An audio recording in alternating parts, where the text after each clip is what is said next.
Hey everyone, welcome back to the channel.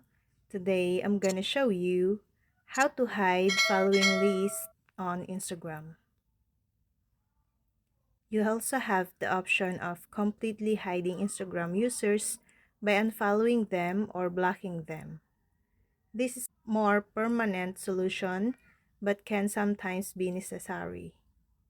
Now that you're all caught up, let's get right to learning how to hide who you follow up on Instagram.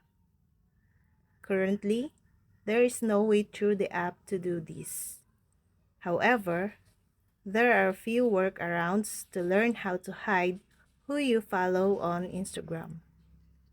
One option, setting your profile to private mode. If you are private, people who do not follow you will not be able to see who you are following. Nothing will appear on the followers list on your profile. Keep in mind that this will only prove effective if the person you wish to hide your followers from is not currently following you.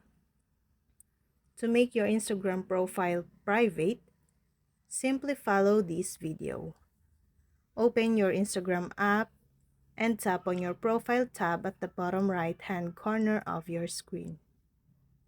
Next, tap on the three horizontal lines icon at the top right corner, then select Settings.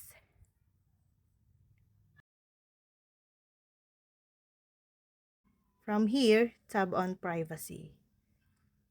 Toggle on the Private Account option. Then you'll need to confirm the switch to private with another tap. And that's all. I hope this video helped you guys.